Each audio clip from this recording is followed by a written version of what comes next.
Bona vesprada i en primer lloc la invitació per poder donar un poc el nostre testimoni, explicar-vos prèviament que la nostra associació, l'Associació de Famílies de Malalts d'Alzheimer de Muro i Comarca, és una entitat sense ànim de lucre que va néixer l'any 2000, que actualment compta amb més de 600 associats i que té com a àmbit d'actuació la localitat de Muro i la comarca del Comtat.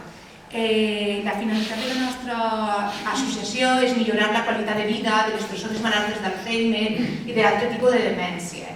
I per aconseguir aquesta finalitat el que fem és desenvolupar diversos programes, entre els quals està el programa de centre de dia.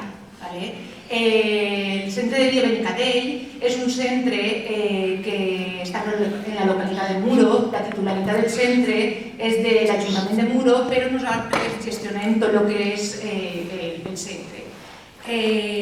Diàriament estem atenent a 30 usuaris en un horari de les 10 a les 6 de la vesprà. Hi ha un programa terapèutic de centre i els usuaris que venen allí són persones que tenen una demència lleu, que va de demència lleu a demència moderadament greu. Anualment, la nostra entitat el que fem és sol·licitar una ajuda, una subvenció a la Conselleria de Benestar Social per al manteniment del nostre centre. Per a que es feu una idea, la subvenció que rebem representaria un 10% del pressupost del nostre centre. Aleshores, la resta, fins a arribar al 100% del pressupost del centre, ho fem a través de sol·licitar les ajudes a organismes públics i privats. La Junta Directiva també treballa molt per fer actes benèfics, també tenim les quotes de socis i també les aportacions que fan les famílies per tots els serveis que nosaltres donem allí. Concretament, els usuaris del centre de dia paguen una quota mensual de 365 euros. També comentar-vos que el que nosaltres esperàvem en l'aprovació de la llei de la dependència era que els usuaris que venien al nostre centre reberen directament una ajuda per poder pagar aquests 365 euros o bé que la Conselleria ens pagara a nosaltres aquesta quota. I ara vos dic el que es van trobar. Quan els usuaris anaven a demanar la dependència i posteriorment amb la treballadora social es feia el PIA, ells el que demanaven era el centre de dia de Muro. I el que resolia la Conselleria era que no podien vindre al centre de dia de Muro perquè no estava dins del catàleg de servicis que ells donaven.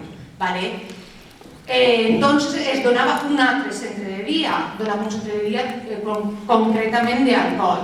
Què passava? Que els nostres usuaris no volien anar al centre de dia d'alcohol. Per què? Perquè no era un centre pròxim a ell i a més perquè tampoc eren centres especialitzats. Eren centres de dia per a persones majors. Els malalts d'Alzheimer tenen una particularitat diferent a les persones majors que poden ser dependents. Entonces, com no podien rebre el recurs de centre de dia, canviaven el PIA i demanaven un servici d'ajuda a domicili o un servici per al cuidador en casa. I què passava? Que resolia la Conselleria que n'hi havia incompatibilitat de recursos. Entonces, tampoc no podien venir al centre de dia perquè era incompatible i ells argumentaven que al rebre nosaltres una subvenció pública era incompatible en un altre recurs. Aleshores, els nostres usuaris no recibeixen ningun tipus d'ajuda per part de la llei de la dependència. Per a nosaltres no ha sigut ningun tipus d'abans. Comentar-vos també que això vam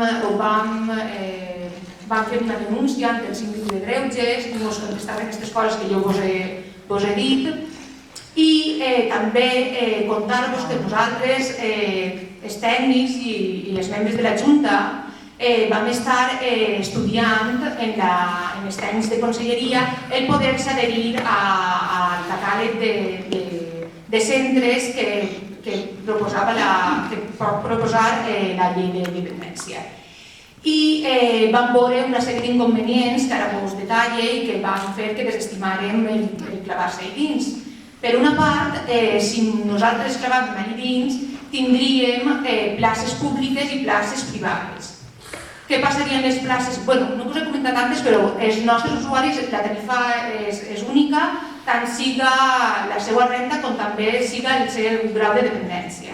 Entonces, si nosaltres concertàvem aquestes places, les places que passarien a ser privades tindrien un alt cost, la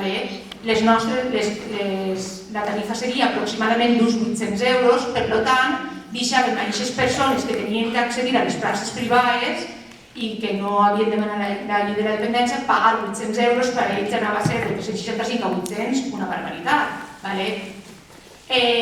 Si, per altra banda, les places públiques era la conselleria qui marcava el copago, que ja m'estan veient com el marca. Jo he estat parlant aquesta setmana en un centre de dia gestionat per l'Associació d'Alzheimer, concretament de Villena, que sí que tenen les classes concertades, i el que comentava la directora és que estan pagant 200, 400, 500 euros. Per tant, els nostres usuaris paguen menys. I també el que em comentava la xica és que al fer la revisió anual, si treuen un plaç fixe o si venen qualsevol propietat, es passa del 31 de desembre de pagar 200 euros a l'1 de gener a pagar-ne 425. Entonces, clar, la gent es tira les mans al cap, com pot ser que el mes anterior em costava 200 euros un servici i ara me'n costa 425 per traure un plaç fixe o el que siga, que realment les persones ho han estat estalviant tot l'any i tota la vida i s'ho mereixen. També, un altre dels inconvenients que vam veure és que aquestes places públiques les gestionaria la conselleria, no les gestionaríem nosaltres.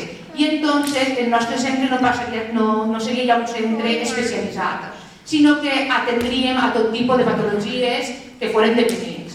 Con la qual també nosaltres, les persones que treballem allí, són persones en un perfil professional i que estem especialitzades en un sector que és concretament el sector de les malalties. Per aquest motiu va ser per el qual vam considerar que no volíem acoplar-se. No vol dir que en un futur la subvenció que actualment existeix, que és per la que subvenciona el nostre centre, que és per manteniment del centre, canvi i no ens deixem continuar demanant-la i ens vegem obligats a passar-se a aquest tipus de financiació. I un poquet abans d'acabar, comentar-vos que els malalts d'Alzheimer són persones dependents que necessiten d'una tercera persona per a assear-se, per a vestir-se, a més per alimentar-se. Són persones dependents que a més tenen una dependència crònica i que fan una utilització tant de servicis sanitaris com socials no perquè volen, sinó perquè ho necessiten. Aquestes persones no ho fan perquè volen, sinó perquè ho necessiten. I que considerem des de la nostra associació que n'hi ha altres vies d'estalvi per part de les administracions públiques que no són ni ofegar ni asfixiar a les famílies de les persones dependents. Moltes gràcies.